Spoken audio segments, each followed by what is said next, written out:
Close your eyes for a moment and imagine an emperor, draped not in the glittering illusions of power, but in the quiet weight of responsibility, in the solitude that only those at the peak of the world truly understand.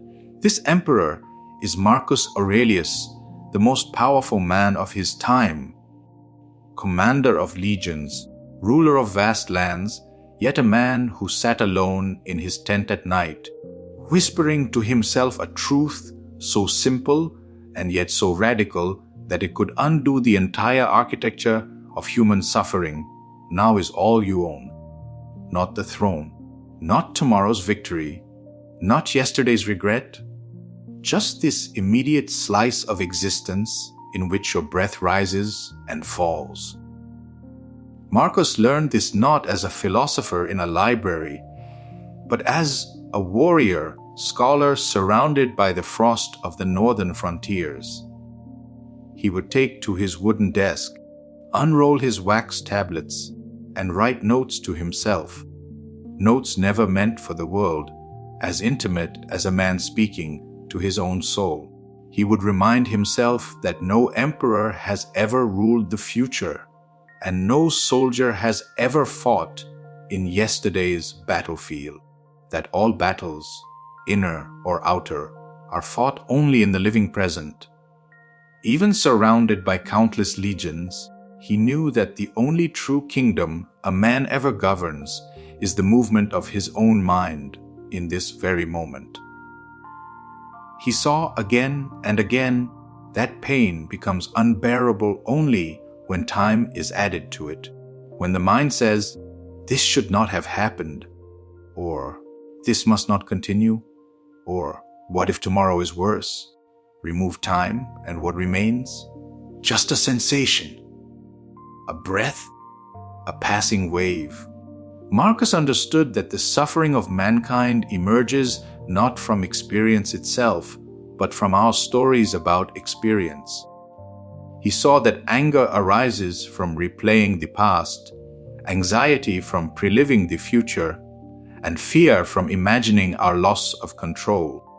But in the present moment, where your feet touch the earth and your lungs pull in the world, life is never as heavy as the mind pretends.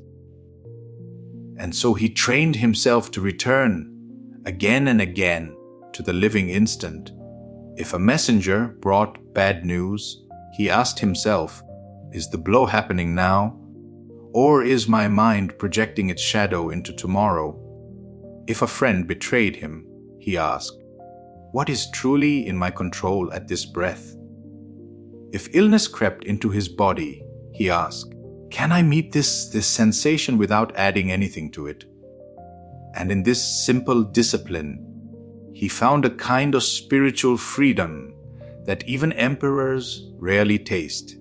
He discovered that mastery over the world is nothing compared to mastery over one's present attention. For Marcus, Stoicism was never a cold philosophy of detachment. It was a deeply spiritual recognition that the universe is alive, intelligent, and unfolding through each moment with perfect rhythm. He wrote, "Observe how all things change and accept that change with serenity, for it is the law of the universe."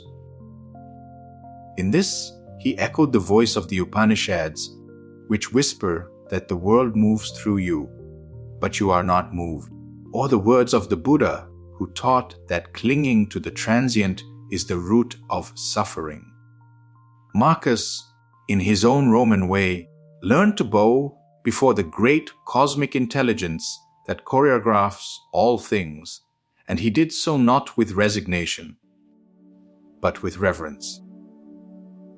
There is a story often forgotten in his life. In the middle of a brutal campaign, one of his generals brought him the news that a trusted advisor had been conspiring behind his back. The court waited for rage, for punishment, for imperial fury.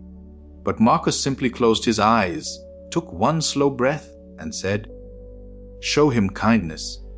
If he acted from ignorance, let me teach him If from fear, let me reassure him.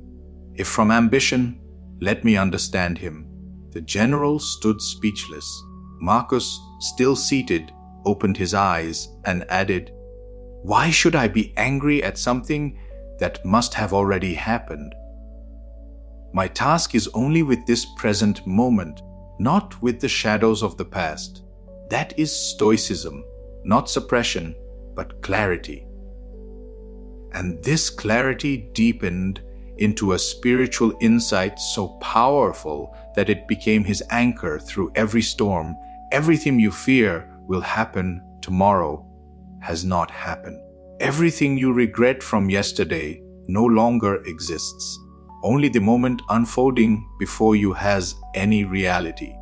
He understood that to cling to anything outside the now is to argue with existence itself, and existence never loses. In the stillness of night, he often wrote to himself, "You could leave life right now." Let that determine what you do and say and think, not as a morbid warning, but as a profound awakening. For if life is uncertain, if tomorrow is a mystery, then the only wise thing to do is to live today with a heart free of postponement, to speak your truth now, to forgive now, to act nobly now, to see beauty now, to let go now, because the future is not yours and the past cannot be retrieved. The only possession that is ever truly given to you is this breath, and then this one, and then this one. And in recognizing this, Marcus touched the same realization that mystics across cultures have always touched, that when you rest completely in the present, you are no longer just a person. You become a doorway through which the universe breathes. You become aligned with a deeper current of life. You begin to move not from fear or ambition, but from clarity and compassion. Marcus Aurelius ruled an empire, but he bowed before this moment. He governed millions, but he surrendered to the now. He commanded armies, but he listened to the quiet whisper of something eternal within him. In the end, the emperor left us with no grand declaration, no final speech, no monument of words carved in marble. Instead, he left behind a set of private notes, meditations that reveal a man who discovered a truth more valuable than all the empires of Rome, that the present moment is not merely a point in time, but a spiritual sanctuary, a place where the soul becomes free, a place where wisdom is born, a place where fear dissolves. And so, as he looked at the rising sun on his final morning, perhaps he understood more clearly than ever before that all of life, its joys, its sorrows, its victories, its losses, is contained within this single shimmering instant that now is all you own. And when you truly embrace this, you carry the serenity of an emperor in your own heart. And perhaps the deepest part of Marcus's realization came not from philosophy, nor from power, nor from adversity, but from an intimate recognition that the present moment is not merely something you enter. It is something you are.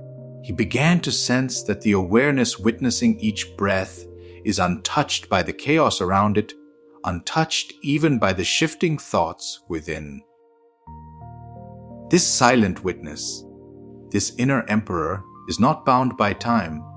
While his body aged and his empire changed, the awareness looking out through his eyes remained timeless, still, unshaken.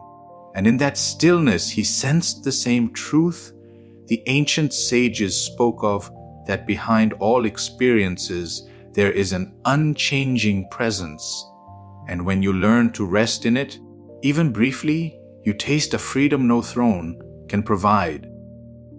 He understood that the true battle of life is not against enemies, but against forgetfulness. The forgetting of this inner sovereignty the forgetting of who you are beneath the roles, beneath the memories, beneath the fears that try to steal the moment from you. So Marcus trained himself not only to return to the now, but to return as the one who is eternally free. He realized that life, in its mysterious compassion, gives us each moment as an invitation to wake up, that the rising sun is not just a natural event, but a reminder that consciousness has bloomed again within you, that every challenge is not punishment, but a chance to refine your character, to polish your soul, to strip away what is false. And as he walked among soldiers, prisoners, children, scholars, and strangers, he began to treat each interaction as sacred, as if the universe had placed that exact moment in front of him for a reason. He learned that when you meet the present with full attention and an open heart, you meet something holy. And in that recognition, the Stoic emperor became not just a ruler of Rome, but a devotee of existence itself. One who bowed to the moment, knowing it was the gateway to the infinite. Welcome to Mystic Mind Psychology. If you found this insightful, please remember to like, share, and subscribe to the channel.